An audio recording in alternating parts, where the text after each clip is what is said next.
All right, we're taking a look at the new The Legend of Zelda Skyward Sword for Wii. We just announced this morning. We've got it here on the show floor at E3. I'm going to give you a bit of a demo, taste of what we've got here on the show floor.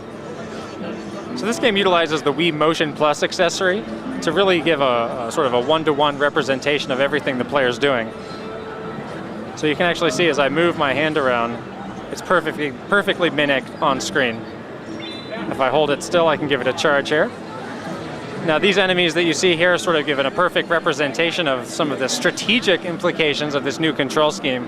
Their mouth is opened horizontally, so you can see if I attack them vertically, it's not going to do anything. So what I need to do is do a horizontal swipe when they open their mouth to finish them off. Same goes for this guy, he's vertical sliced. So it's adding a whole nother level of depth and accuracy to the game's motion controls. If I hold down the A button, Link can dash, and I can roll if I flick the nunchuck. Also, if I'm just in a standing pose, I can flick the nunchuck to raise my steel and take a defensive stance, and I can push it forward again to parry.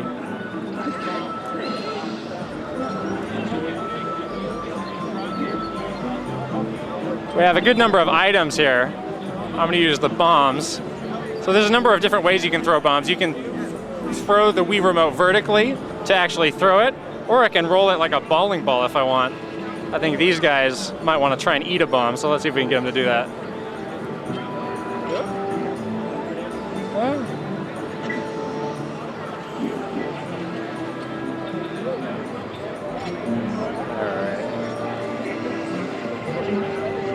There we go. So there's really a lot of different ways you can dispatch your enemies. You don't have to just go by the sword if you want. Some of the other items we have here, this is a new sort of scarab or beetle item which I can send out, actually pick things up around the world. I saw some people earlier using it to pick up bombs and actually drop them on enemies on the ground. And I'm controlling this entirely with the Wii Remote. Again, with the Motion Plus, you know, adjusting the pitch and the yaw of it is really easy. And I can hold down the A button to make it go faster. There I just sort of cut the rope on a bridge that we have up ahead. And this is really a big area that we have in this build, and it's really wide open, so you can do a lot of different sort of exploration type things as you go along. There are also 2 different bosses we can find as well. Again, I can just cut things however I want using the Wii Motion Plus. The choice is mine. Also notice the different art style that we have here for the game. It sort of feels like a impressionist kind of Claude Monet kind of feel. Very different from anything that we've seen in the Zelda series, and really distinctive.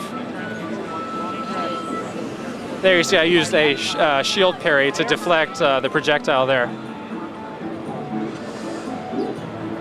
Let's take a jump back down here.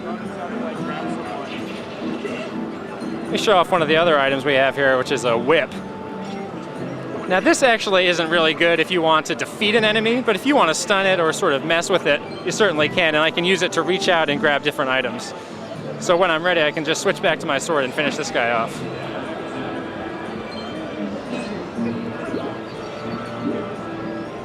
And if I hold my sword still, I can sort of charge it up and do a bit of a projectile attack here. This guy doesn't see me.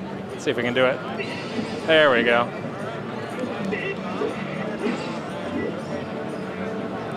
And most of the enemies that you see here, you have to really think about how to approach them. If they have weapons, they'll be holding them in a certain position, and you actually need to look at, you know, what is their weak point, and what angle do I need to take with my sword if I'm going to hit them. Parries are, of course, very effective as well.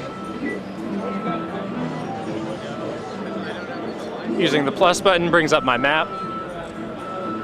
You see here, this is the full area, pretty big. And then also something that's really nice, if you hold down the minus button, you have really quick access to any sort of potions here. And I can still move around when I'm in any of these menus, so it really doesn't break up the action. You know, if I'm hurting but I'm in a fight, I can just go run out and have a drink.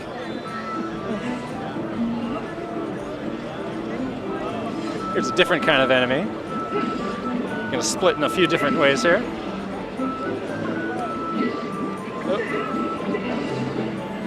A couple other different movements I can do with the Wii Remote, with Wii Motion Plus and the nunchuck. If I sort of slash them both horizontally, I'll do a horizontal spin move, and then vertically, we'll do a vertical spin attack as well. So that's a first look at what we've got here on the show floor. The Legend of Zelda Skyward Sword will be coming out in 2011 exclusively for Wii.